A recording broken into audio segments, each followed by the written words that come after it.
Hello hi नमस्कार मु आपणक प्रिय सुजित गवर्नमेंट जॉब इन्फॉर्मेशन चैनल को आपन स्वागत जनावि आमर ओडिशा सरकार तरफ आज आउ गोटे ग्राम रोजगार सेवक नयगढ़ जिले में बाहरी जाइए जमी आपको पूर्व भिडियो कही गंजाम जिले में बाहरी कोरापुट जिले में बाहरी सेमती नयगढ़ जिले में आपण को पोस्ट बाहरी जाइए ग्राम रोजगार सेवक GRS जो पदवी आपड़ कहते यह 156टी पोस्ट बाहरी आपण देखिपे यह 156टी पोस्ट हेले नयगढ़ जिले में कम ब्लॉक से 156टी बहुत ह्यूज अमाउंट रही देखिपे आपण सैलरी रही केते टंका ताहा डिटेल्स वीडियो रे आमे जिनस जानिबा आउ केबे अप्लाई करिवे केबे लास्ट डेट आउ कौन कौन डॉक्यूमेंट देके अप्लाई करिवे आपण सुनिश्चित सिलेक्शन हेबे कौन क्वालिफिकेशन रही डिटेल्स वीडियो देखा चलते आम वीडियो स्टार्ट करवा देखु ये 156टी पोस्ट रही टोटाल पोस्ट 156टी रही अंडर जो मनरेगा रही अंडर रे आपनक Nayagarh district contractual basis under MNREGA under रे आपनकर ए पोस्ट ग्राम रोजगार सेवक देखु प्रथम आम 1 वर्ष पर्यंत चाकरी करें 7,000 टंका मिलिबो तापर 1 वर्ष ठू 6 वर्ष पर्यंत चाकरी कले आपड़ देखिए ये 8,500 मिलिबो तापरे आपन जे 6 वर्ष कंटिन्यू चाकरी करछंती तापरे आपन को बढ़ी की दरमहा हबो केते 8,880 किए जानला गवर्नमेंट एटा पुणी बढ़ाई पारिबो 6 वर्ष किए देखिछि ना जानिछि किंतु आपन जदि चाकरी पाउछंती कंटिन्यू करंतु देखंतु ए सब चाकरी पे आपन जो अप्लाई करूछंती गवर्नमेंट रोजगार ग्राम रोजगार सेवक पाई नयगढ़ जिले में आपण लास्ट डेट आपड़ देखुवे अप्लाई करिवार रही 23/9/2024 आपण यही तारीख मध्य आपणकर एप्लिकेशन फॉर्म नयगढ़ जिले में जो एड्रेस देइछि मु वीडियो रे कहबी आपण सेठी ही पहुंचई पारिबे देखो चलते डिटेल्स देखा देखु ये प्रथम देखु आप स्टार्ट केबेट हो 22/8/2024 टू स्टार्ट होपर ये क्लोजिंग हो 23/9/2024 आपण ये मसे मध्य आपण नयगढ़ जिले में जदि ग्राम रोजगार सेवक अप्लाई करने को चेष्टा करुँच पकई पारे फॉर्म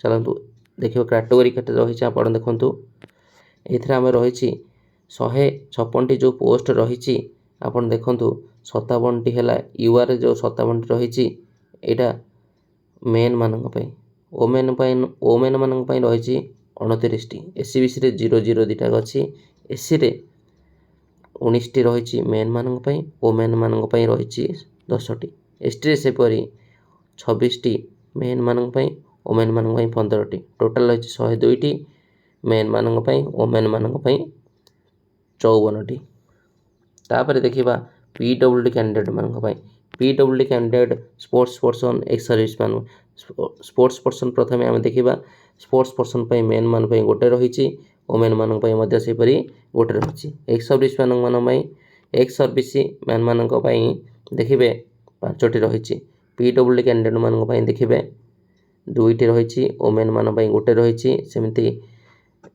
OI जो माने PWD अच्छी मेन मान 2टी रही ओमेन मान गोटे रही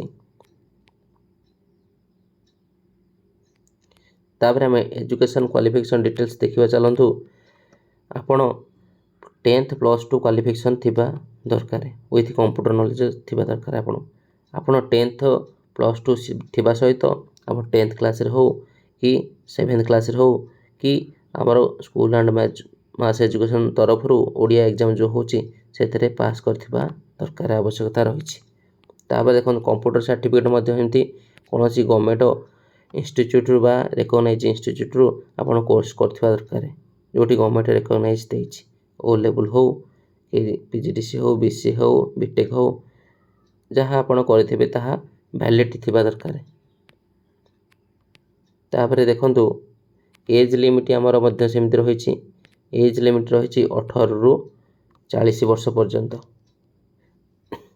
आपण जो 18 वर्ष धरिवे 1/8/2024 की ମାର୍କ କରିକି ଧରିବେ। ଦେଖନ୍ତୁ ତାପରେ ରହିଛି ଆମର ଏଜ୍ ରିଲାକ୍ସେସନ୍ ମଧ୍ୟ ରହିଛି। ଦେଖନ୍ତୁ SC ST ଆଉ SBC ଆଉ ଓମେନ୍ କାଟେଗୋରୀ ପାଇଁ 5 ବର୍ଷର ଏଜ୍ ରିଲାକ୍ସେସନ୍ ରହିଛି। PWD କ୍ୟାଣ୍ଡିଡେଟ୍ ମାନଙ୍କ ପାଇଁ ସେମିତି 10 ବର୍ଷର ଏଜ୍ ରିଲାକ୍ସେସନ୍ ରହିଛି। ଆଉ କ'ଣ ରହିଛି ଏଥିରେ ଆପଣ ସିଟିଜେନ୍ ଅଫ୍ ଇଣ୍ଡିଆ ହେଇଥିବେ, ଗୁଡ୍ କ୍ୟାରେକ୍ଟର ହେଇଥିବେ,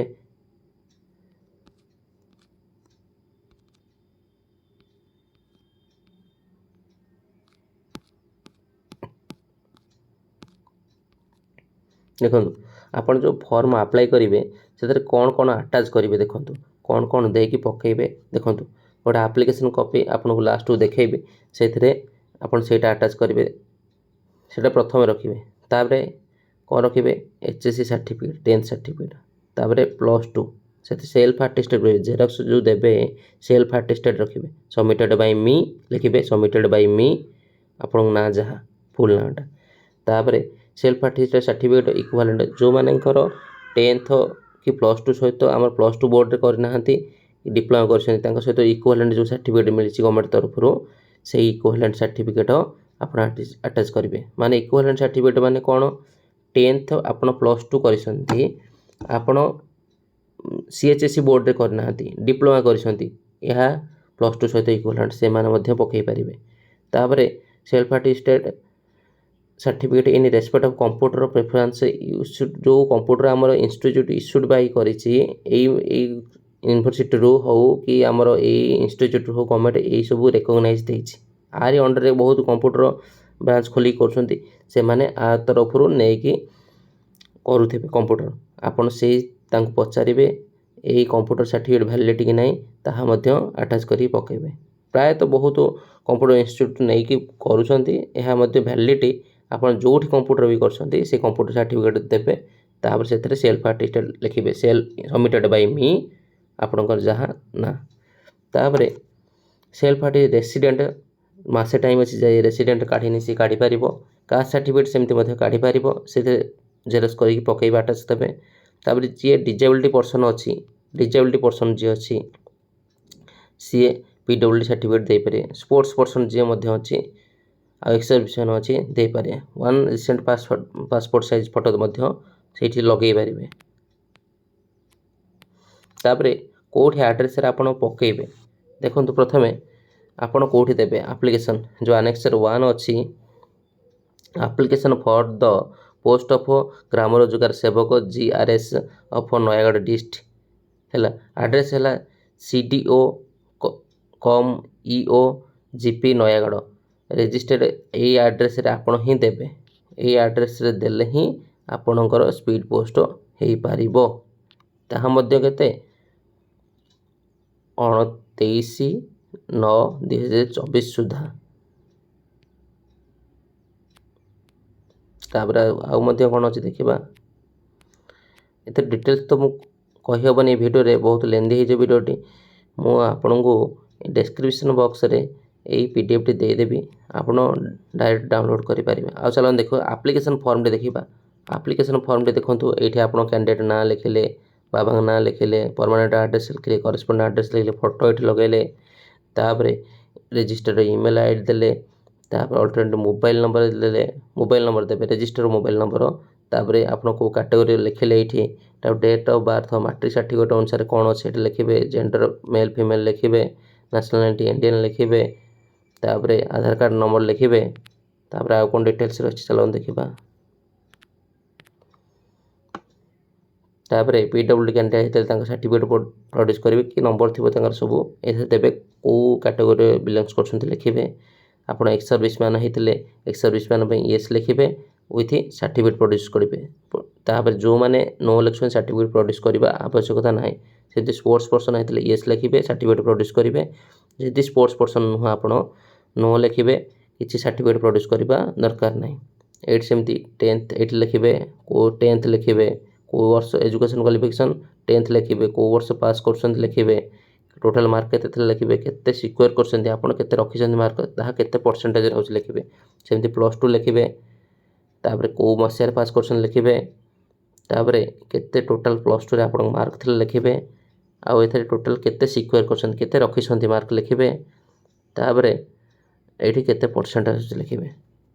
सेमती आपण +3 ऐड करें कौ मसीह पास कर कि कंप्यूटर ऐड करें कौ मसीह पास कर मुख्यतः 10th +2 टा से मार्क को धरिवे कंप्यूटर खाली सर्टिफिकेट देखिए तापर आपणकर ओडिया नॉलेज अच्छी ना सेटा तो सर्टिफिकेट ही जना पड़ +3 ऐड करते पारे आपण तापर देखो आ गोटे यहाँ इम्पोर्टाट सी देती आपण ओडिया लैंग्वेज रे भलसे पढ़ी पार्था दरकार येस मारे भलसे लिखि पार्था दरकार कंपलसरी एटा येस मारे आउ भलसे कहि पार्था दरकार। इंग्लिश मध्य आजिकल पिला भी कहि पारुछंती लिखि पारुछंती पढ़ी पारुछंती आउ येस सब देबे किसी प्रॉब्लम नहीं। कंप्यूटर प्रेफरेंस पई येस मध्य एठी लिखिबे।